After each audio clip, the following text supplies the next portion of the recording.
नमस्कार, सुप्रभात, नमस्ते बिहार। मैं हूं आपके साथ विभा उपाध्याय। नमस्कार, मैं हूं आपके साथ राहुल ओझा। और बुलेटिन की शुरुआत इस वक्त बड़ी खबर के साथ। छपरा से ये खबर आ रही है, जहां डॉक्टर के अपहरण की कोशिश के मामले में पुलिस ने 2 अपराधियों का एनकाउंटर किया है। पुलिस ने इस पूरे कांड का खुलासा करते हुए 2 अपराधियों को मुठभेड़ में गोली मारकर जख्मी कर दिया।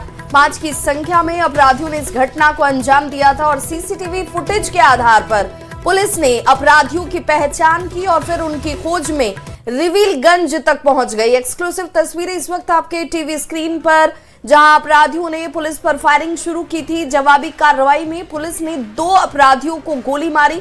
जिन अपराधियों को गोली लगी है उनमें नगर थाना के दहियावा निवासी रंजन यादव और अवतार नगर के धर्मबागी निवासी सोनू राय शामिल बताए जा रहे हैं। पुलिस का यह भी कहना है कि आपसी व्यवसायिक प्रतिद्वंदिता की वजह से डॉक्टर के अपहरण की कोशिश की गई थी।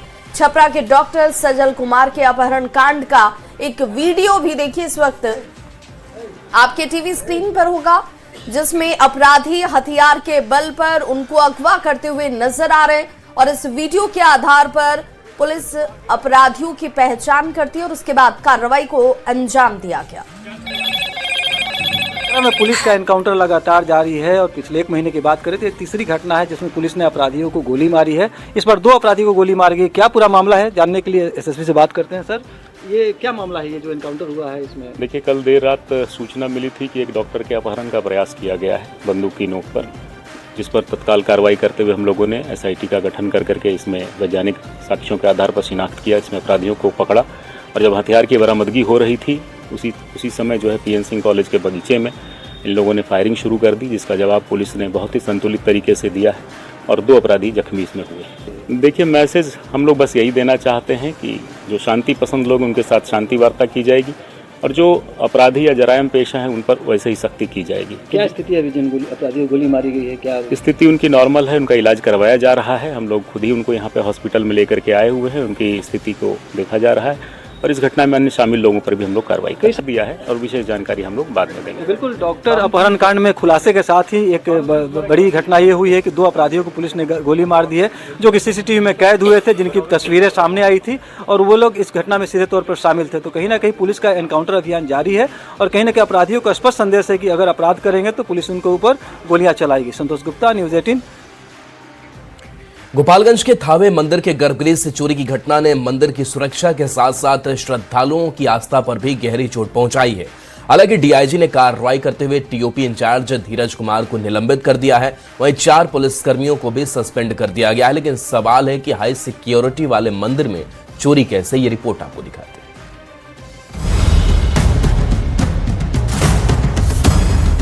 गोपालगंज का थावे मंदिर।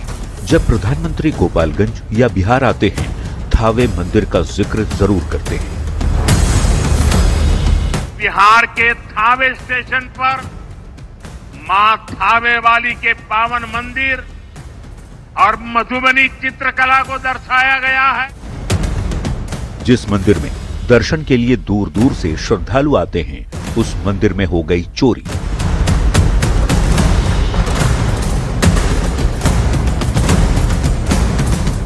गोपालगंज के सिद्धपीठ थावे मंदिर में हुई चोरी न सिर्फ मंदिर की सुरक्षा पर सवाल खड़े कर रहा है, बल्कि माता पर आस्था रखने वाले करोड़ों भक्तों की आस्था को भी इससे गहरी चोट पहुंची है। हम लोग काफी आहत है, क्योंकि कानून व्यवस्था इतना होने के बाद भी और बगल में थाना है, उसके बाद भी चोरी हो जाना, ये बहुत ही, अब क्या कहा जाए, इसमें बहुत ही दुखद घटना है। मान लीजिए आम लोग भी काफ़ी दुखी है, जब यहाँ इतना सुरक्षा के बाद भी लोग सुरक्षित नहीं रह पाएंगे तो गांव घर में क्या हो सकता।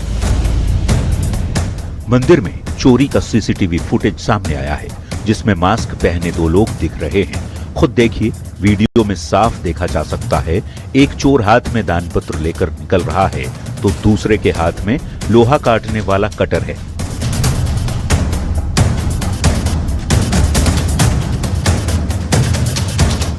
बताया जा रहा है इसी कटर से चोर ने मंदिर के गर्भगृह का ताला काटकर चोरी की। जानकारी के मुताबिक मंदिर से चोरों ने सोने का मुकुट, सोने की छतरी, सोने का मांग टीका, सोना चांदी और पैसों से भरा दान पत्र लेकर फरार हो गए। थावे मंदिर में चोरी के बाद हो रही किरकिरी के बाद सारण रेंज के डीआईजी नीलेश कुमार ने घटनास्थल की जांच करने के बाद थावे दुर्गा मंदिर के टीओपी इंचार्ज धीरज कुमार को सस्पेंड कर दिया है। वहीं 4 पुलिसकर्मियों को भी निलंबित कर दिया गया है। डीआईजी ने मंदिर की सुरक्षा में लगाए गए 4 सैप जवानों को बर्खास्त करने के निर्देश भी दिए हैं।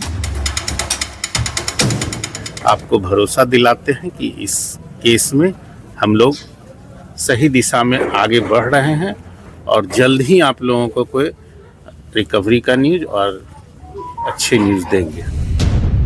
अब घटना हो जाने के बाद पुलिस भले ही जो कार्रवाई करे, पर सवाल अब भी बरकरार है कि घटना होने के बाद ही क्यों जागती है पुलिस। इतनी सुरक्षा के बावजूद कैसे हो गई चोरी? और सबसे बड़ा सवाल, मां के मंदिर में चोरी करने वाले चोर कब पकड़ में आएंगे? न्यूज़ 18 के लिए गोपालगंज से संवाददाता गोविंद कुमार की रिपोर्ट। और गोपालगंज से ही बड़ी खबर, थावे दुर्गा मंदिर में चोरी के मामले में पुलिस ने अब चोरों के तस्वीर को जारी कर दिया है। फरार चोरों पर पुलिस ने 1 लाख तक का इनाम भी घोषित किया है। एसपी अवधेश दीक्षित ने ये इनाम रखा है। चोरों को पकड़वाने या फिर किसी तरह के इससे संबंधित सूचना देने वालों को इनाम की राशि दी जाएगी। और देखिए, ये तस्वीर जारी की गई है इन चोरों की जो सीसीटीवी कैमरे में कैद हुई थी। अब पुलिस की तरफ से चोरों की तस्वीर को जारी करते हुए 1 लाख तक के इनाम राशि की घोषणा की गई है। जो लोग इनसे संबंधित कोई भी जानकारी पुलिस तक पहुंचाएंगे, उन्हें ये इनाम राशि दी जाएगी। और संवाददाता गोविंद हमारे साथ इस वक्त ज्यादा जानकारी के साथ फोन लाइन पर जुड़ गए। गोविंद, अब इस इनाम राशि के साथ ये मानकर चला जाए कि पुलिस अपने दायित्व के साथ अब लोगों को भी एक ड्यूटी दे रही है कि भाई आप भी हमारा सहयोग कीजिए और इस चोरी की घटना में जो लापरवाही पुलिस की तरफ से दिखी उसे जल्द से जल्द दूर किया जाए।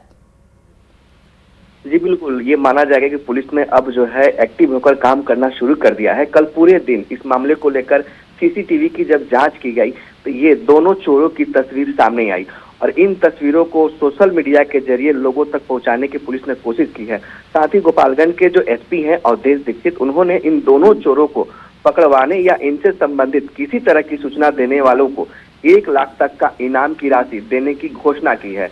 और अब पुलिस की ओर से इन दोनों चोरों की जो तस्वीर है उसे रेलवे स्टेशन, सार्वजनिक स्थल, चौक चौराहों पर चिपकाया जा रहा है ताकि लोग आसानी से इन चोरों की पहचान कर सके और कहीं भी ये चोर दिखे तो पुलिस को सूचना दे सके। साथ ही सारण रेंज के जो डीआईजी है नीलेश कुमार, उनके द्वारा एसआईटी टीम का भी गठन किया गया है कमिश्नरी लेवल पर।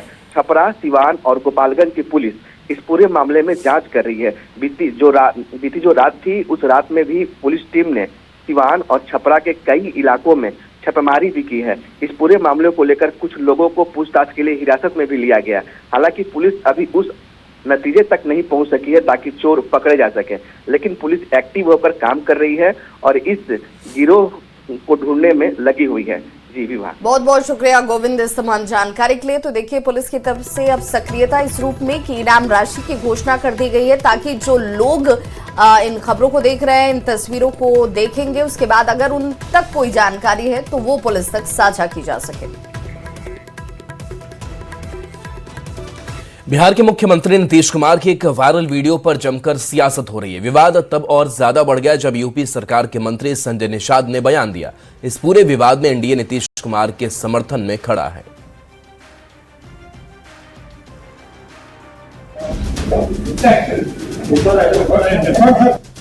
ये तस्वीर बार बार विवाद पैदा कर रही है। विवाद की शुरुआत तब हुई जब सोमवार को बिहार के मुख्यमंत्री नीतीश कुमार ने एक नवनियुक्त आयुष डॉक्टर को नियुक्ति पत्र देते समय हिजाब खींच दिया। या आंचल के रूप में कोई उसका पल्लू खींचे, उसकी प्राइवेट स्पेस इन्वेड करे, ये अधिकार किसी को नहीं है। तो मुख्यमंत्री जी से हमारी मांग है कि वो सार्वजनिक रूप से उस महिला से माफी मांगे और उनकी जो गरिमा है उसको दोबारा से स्थापित किया जाए। वीडियो वायरल होते ही विपक्ष ने घेरना शुरू कर दिया, नीतीश पर निशाना साधना शुरू कर दिया तो केंद्रीय मंत्री गिरिराज सिंह नीतीश कुमार के पक्ष में उतर आए। गिरिराज ने कहा, नीतीश कुमार ने कोई गलत काम नहीं किया है। यदि कोई नियुक्ति पत्र लेने के लिए जा रहा है तो क्या वो अपना चेहरा नहीं दिखाएगी? तो कोई हिजाब के अंदर से नियुक्ति पत्र लेगा, एयरपोर्ट पर जाए और कहे मैं हिजाब नहीं हटाऊंगा, मुझे जाने दो अंदर, ये तो बेवकूफी भरा प्रश्न है। हम के संरक्षक और केंद्रीय मंत्री जीतन राम मांझी ने भी कहा, ऐसा एक्सीडेंटली हुआ होगा। बेटी समझकर उन्होंने ऐसी चीज की होगी कि काम करने जा रहे हो तो हिजाब लगाने की क्या जरूरत है। इस तरह की बात किए होंगे, उनका कोई इंटेंशन खराब नहीं था। अगर इंटेंशन खराब होती बात तो हम भी उसको कर सकते थे कि गलत हुआ है, वो स्वाभाविक रूप में हो सकता है। विवाद पर विराम लगता ही दिख रहा था कि यूपी के मंत्री संजय निषाद ने हिजाब विवाद पर एक विवादित बयान दे दिया, जिस पर पूर्णिया से निर्दलीय सांसद पप्पू यादव ने कहा कि संजय निषाद ने जिस प्रकार की भाषा का प्रयोग किया वो बेहद गलत है। गिरिराज सिंह और संजय निषाद को माफी मांगनी चाहिए। मैं समझता हूं नीतीश कुमार का इरादा गलत नहीं था। अब संजय निषाद जी ने जिस तरीके से आग में घी डालने का काम किया, ये कितना गलत है। ये तो बहुत गलत है। जिस तरीके की भाषा का प्रयोग उन्होंने किया, नीतीश जी का इंटेंशन आप देखिए, वो तो गलत नहीं है ना। फिलहाल इस मुद्दे पर जमकर सियासत हो रही है। विपक्ष के नेता नीतीश कुमार पर निशाना साध रहे हैं तो सत्ता पक्ष के नेताओं का कहना है कि नीतीश कुमार का इरादा गलत नहीं था। कोई नियुक्ति पत्र चेहरा ढक के कैसे लेने आ सकता है। Bureau report, news 18। बिहार के डिप्टी सीएम विजय सिन्हा ने लापरवाह अधिकारियों को सीधे सीधे सुधरने की चेतावनी दे दी है। राजस्व एवं भूमि सुधार की समीक्षा बैठक में विजय सिन्हा ने अधिकारियों को खूब खरी खोटी सुनाई। विजय सिन्हा ने साफ कह दिया कि अगर जमीन विवाद का मामला नहीं सुलझाया तो लोगों की शिकायतों पर कार्रवाई अगर नहीं हुई तो आप नब जाओगे।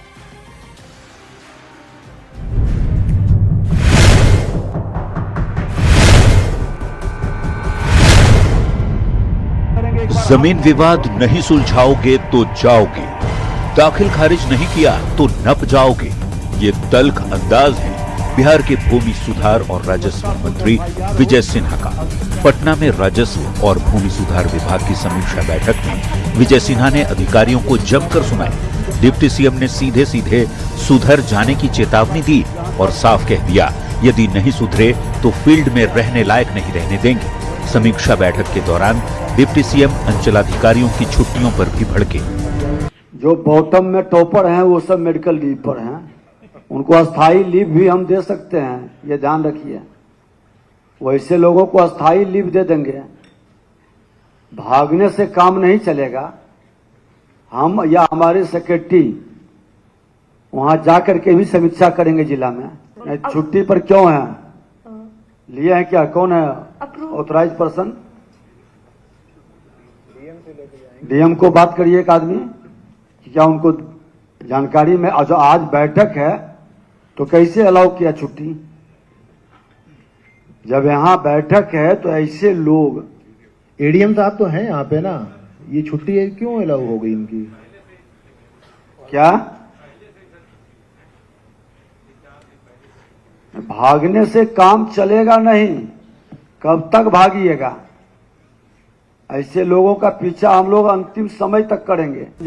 जमीन विवाद की समीक्षा के दौरान डिप्टी सीएम ने एडीएम और डीसीएलआर को भी नहीं बख्शा। देखिए कैसे डिप्टी सीएम ने एडीएम को उसकी लापरवाही पर हड़का दिया।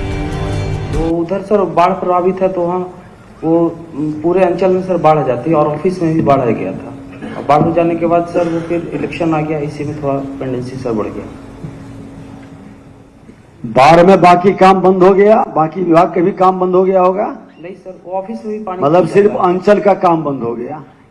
ऑफिस में पानी आ जाने के कारण सर वहां से ऑफिस शिफ्ट करना पड़ेगा। इन सब को नीचे से टॉप 10 जो हैं स्पष्टीकरण लीजिए और सबसे स्पष्टीकरण लीजिए और कैसे सुधार होगा। एक अवसर देंगे, नहीं करिएगा तो फिर आपको फील्ड में रहने के लायक नहीं रहने देंगे, हटा देंगे वहां से। एडीएम कौन है वहां के? एडीएम भागलपुर क्यों है इतने पीछे और क्यों गायब हो जाते हैं? बाढ़ से प्रभावित हो गया?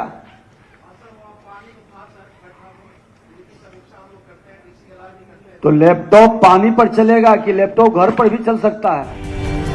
बिहार सरकार के लापरवाह अधिकारियों को डिप्टी सीएम विजय सिन्हा ने जमकर फटकार लगाई और सीधे सीधे सुधर जाने की नसीहत दी। बिहार में जमीन विवाद के सबसे ज्यादा मामले लंबित हैं। ऐसे में डिप्टी सीएम और भूमि सुधार राजस्व मंत्री ने इन विवादों को सुलझाने के लिए बड़ी पहल की है। अब विजय सिन्हा सीधे सीधे इन विवादों को सुलझाने के लिए अंचलाधिकारी और डीसीएलआर की क्लास लगा रहे हैं। डिप्टी सीएम ने साफ कह दिया कि ये लास्ट चांस है, अब भी अगर नहीं सुधरे तो सुधार दिए जाओगे। न्यूज़ 18 के लिए पटना से विनीता मिश्रा की रिपोर्ट। बिहार में भूमिहार ब्राह्मण विवाद पर तीसरी बैठक में भी सहमति नहीं बन पाई। सवर्ण आयोग ने पल्ला झाड़ दिया है। आयोग ने कहा है कि इस मामले पर फैसला राज्य सरकार करे, सवर्ण आयोग इस पर फैसला नहीं ले सकता है।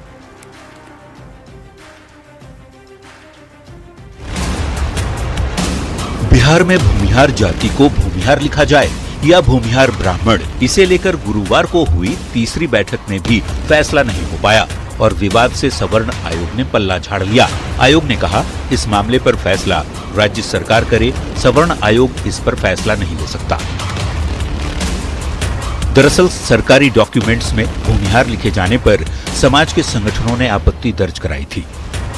इस विवाद पर 21 नवंबर और 8 दिसंबर को 2 बैठकें भी हुई, लेकिन बेनतीजा रही। अब तीसरी बैठक में भी सवाल का कोई हल नहीं निकला। जानकार इस विवाद को किस नजरिए से देख रहे हैं, इसे भी सुन लीजिए। प्राचीन इतिहास में अग्रहार भूमि वैदिक संस्थाओं को चलाने वाले ब्राह्मणों को दी जाती थी कि 1901 में जब अंग्रेजों ने सामान्य ब्राह्मण अर्थात पुरोहिती करने वाले ब्राह्मण और पुरोहिती नहीं करने वाले ब्राह्मण के बीच में भेद किया, तब भी बाभन और भूमिहार ब्राह्मण संज्ञा का ही उल्लेख हुआ। 1911 के सेंसस रिपोर्ट, 1921 के सेंसस रिपोर्ट, 1931 के सेंसस रिपोर्ट में भूमिहार ब्राह्मण शब्द ही स्थापित है। तो तीसरी बैठक के बाद भी भूमिहार ब्राह्मण वाले विवाद का समाधान नहीं निकला और सवर्ण आयोग ने एक बार फिर गेंद सरकार के पाले में डाल दिया है। न्यूज़ 18 के लिए पटना से आनंद अमृतराज के साथ ब्यूरो रिपोर्ट। और फिलहाल यहाँ रुक रहे हैं, छोटे से अंतराल के लिए फौरन होंगे वापस, बने रहिए हमारे साथ।